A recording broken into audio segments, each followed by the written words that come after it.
Hello students, आज के lecture में हम abiotic components of the ecosystem को स्टडी करने जा रहे हैं। इससे पहले लेक्चर में हमने एबायोटिक कंपोनेंट्स में से केमिकल क्लाइमेटिक फैक्टर्स में से हमने लाइट एवं टेम्परेचर इन दो पार्ट्स को स्टडी किया था। आज हम करेंगे इसके फिज़िकल फैक्टर्स में से बाकी के भाग। इसमें से सबसे पहला है प्रेसिपिटेशन या रेनफॉल। सॉइल वाटर का मुख्य स्रोत वर्षण है। उपस्थित वर्षा का जल ही प्लांट्स एंड एनिमल्स के लिए अवेलेबल रहता है। अर्थ की सरफेस एवं एटमॉस्फेयर में जल का इंटरचेंज होता रहता है, जिसके परिणाम स्वरूप वाटर और हाइड्रोलॉजिक साइकिल्स यानी कि जलीय चक्र का निर्माण होता है। वर्षा का जल वायुमंडल में नमी को बनाए रखता है। वर्षा का जल डायरेक्टली ऑर्गेनिजम्स के लिए बहुत कम उपयोगी होता है। जब यह जल सॉइल में पहुंच जाता है तभी जीवों के काम आता है। पृथ्वी पर जल के प्रमुख स्रोत महासागर, नदियाँ, तालाब, झीलें, कुएं एवं बावड़ी इत्यादि हैं।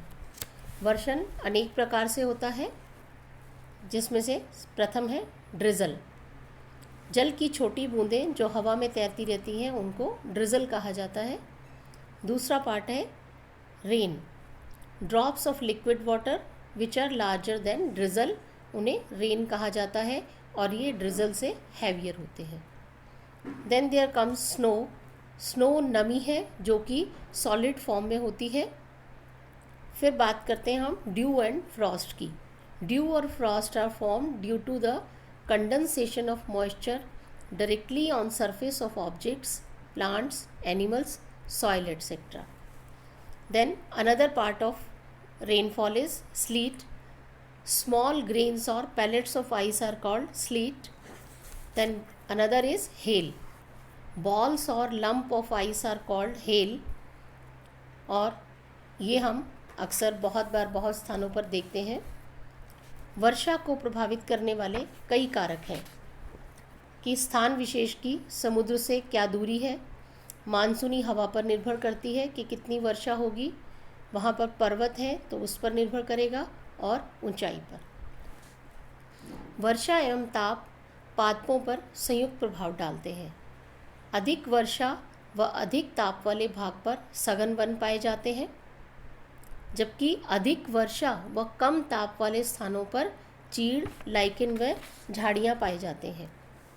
कम वर्षा व अधिक तापमान वाले स्थानों पर कैक्टस पाए जाते हैं, जैसा कि हम डेजर्ट्स में देखते हैं। किसी स्थान विशेष में रेनफॉल का एनुअल अमाउंट वहाँ की वेजिटेशन व एनिमल पॉपुलेशन को प्रभावित करता है। वर्षा जल की उपस्थिति के आधार पर या वर्षा जल से प्राप्त जल की उपस्थिति के आधार पर हम आवास स्थलों को 3 प्रकार से विभाजित कर सकते हैं।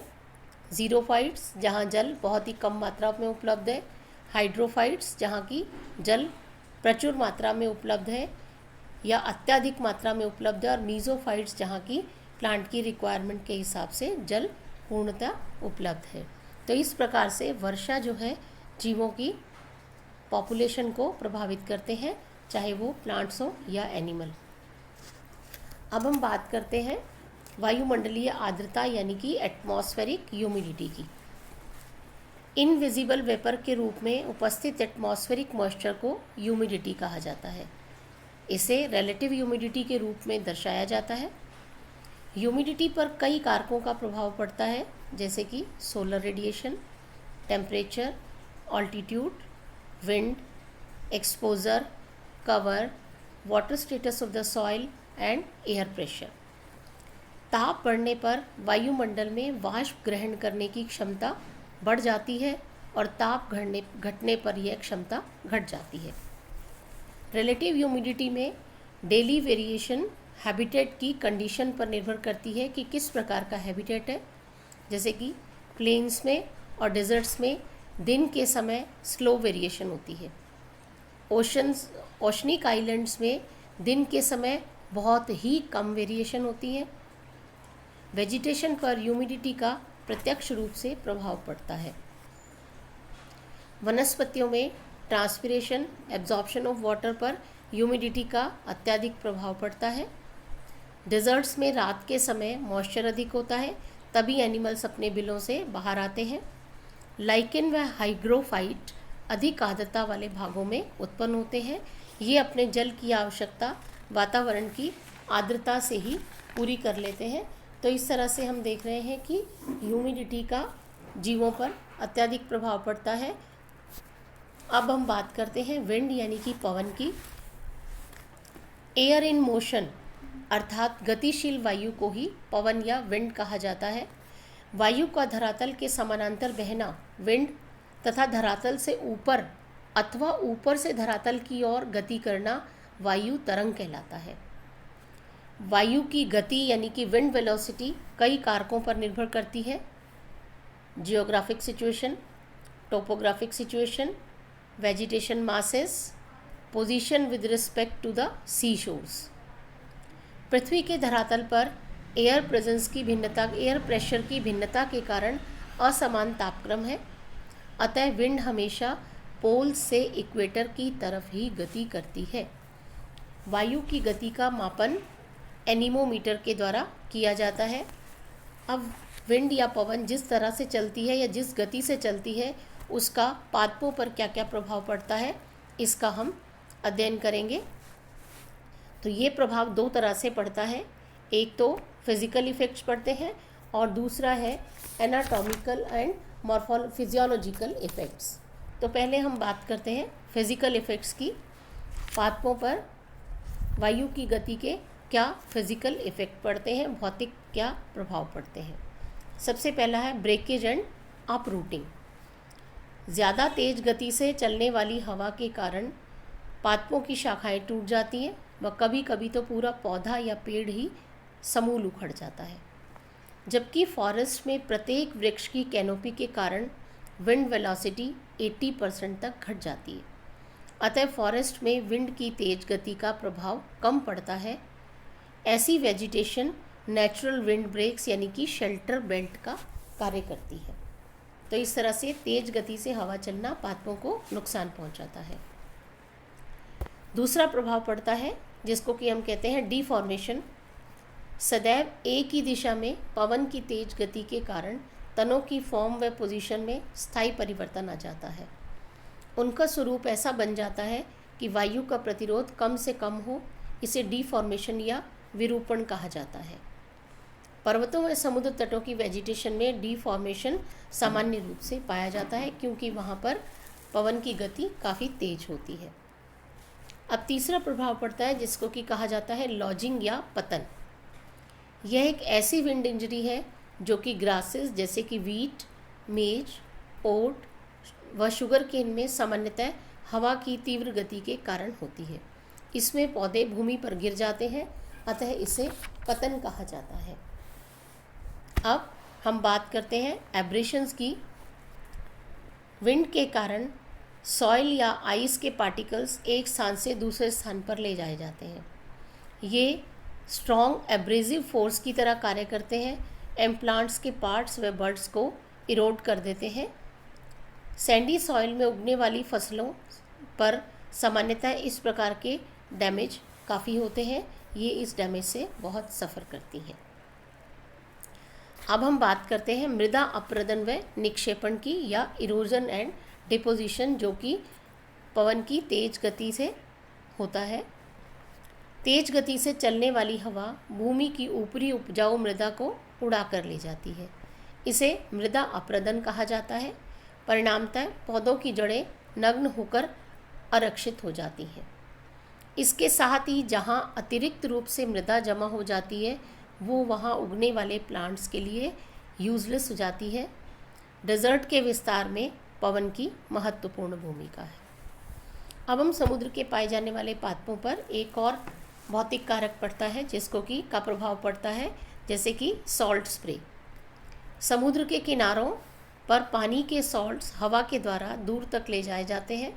ऐसे सॉल्ट्स नज़दीक उगने वाले पौधों में इंजूरियस इफ़ेक्ट्स उत्पन्न कर देते हैं। ये थे सारे भौतिक कारक जो कि हवा की गति के कारण पादपों पर प्रभाव डालते हैं। अब हम बात करते हैं एनाटॉमिकल एंड फिजियोलॉजिकल इफ़ेक्ट्स की। सबसे पहला है इसमें कंप्रेशन वुड। कुछ ट्री बॉल्स में विंड डिफॉर्मेशन के कारण कंप्रेशन साइड पर जाइलम डेंस व रेडिश हो जाता है, जिसे कंप्रेशन वुड कहा जाता है। कुछ हर्बेशियस प्लांट्स में विंड डीफॉर्म्ड ऑर्गन्स में कॉलेनकाइमा का बनना स्टिमुलेट हो जाता है। अब हम बात करते हैं डेसिकेशन या शुष्कण की। स्ट्रॉन्ग विंड्स के कारण इवेपोरेशन व ट्रांसपिरेशन ज़्यादा होने लगता है। ऐसी स्थिति में प्लांट्स का आंतरिक जल संतुलन बिगड़ जाता है व जल की कमी के कारण पौधे शुष्कण से प्रभावित हो जाते हैं। ऐसे प्लांट्स जिनमें की क्राउडेड ब्रांचेस होती हैं वह इस प्रकार के डैमेज से बच जाते हैं।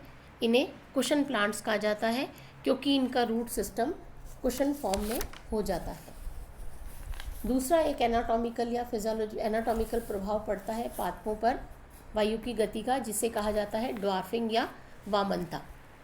वह प्लांट्स जो ड्राई एयर्स में उगते हैं सामान्यतः डिहाइड्रेशन व आशुनता की कमी से ग्रस्त पाए जाते हैं। इन परिस्थितियों में प्लांट्स के ऑर्गन्स बौने या ड्वार्फ हो जाते हैं और यह प्रभाव ही ड्वार्फिंग या वामनीकरण कहलाता है। अब हम बात करते हैं पादपों में करंट एंड प्रेशर की, यानी कि प्रवाह एवं दाब का क्या प्रभाव पड़ता है। सबसे पहले हम बात करते हैं प्रवाह की। फिजिकल फैक्टर्स में वायु एवं जल का प्रवाह भी महत्वपूर्ण माना जाता है। जल के प्रवाह के कारण ही जलीय आवासों में गतिमय जलीय आवास यानी कि लोटिक हैबिटेट का विशेष स्थान है। प्रवाहित जल में धाराएं यानी कि करंट्स एक मुख्य नियंत्रक परिमितकारी भूमिका निभाती हैं। गतिमय जल के जीवों में विशेष अनुकूलन पाए जाते हैं। तीव्र प्रवाह वाले जल में प्रोटोजोआ जैसे सूक्ष्म जीवों की कमी रहती है। अब हम बात करते हैं दाब की, यानी कि प्रेशर का पादपों पर या जीवों पर क्या प्रभाव पड़ता है। जल का प्रेशर भी जंतुओं के लंबवत वितरण एवं संरचना को प्रभावित करता है। समुद्रों में सतह पर जंतुओं की संख्या सर्वाधिक होती है, किंतु जैसे जैसे गहराई में जाते हैं प्रेशर बढ़ता जाता है। परिणाम स्वरूप जंतुओं की संख्या में कमी होती जाती है। समुद्री जल के जंतु कंप्रेस्ड व फ्रेजाइल होते हैं। वायु प्रवाह एवं संवेग भी जंतुओं के वितरण को प्रभावित करते हैं। समुद्र तल से जैसे जैसे ऊपर जाते हैं एयर प्रेशर कम होता जाता है। इससे जंतुओं का प्रकार एवं वितरण दोनों प्रभावित होते हैं। इसके साथ ही ये हम जो फिज़िकल फैक्टर्स एबायोटिक कंपोनेंट्स के पार्ट की का अध्ययन कर रहे थे, ये पांचों फिज़िकल फैक्टर्स का अध्ययन पूरा होता है, जो कि हमने अध्ययन किया प्रकाश, ताप, wind, precipitation and current and pressure और एटमॉस्फेरिक ह्यूमिडिटी। अब अगले लेक्चर्स में हम एबायोटिक कंपोनेंट्स के बचे हुए भाग का अध्ययन करेंगे। Thank you.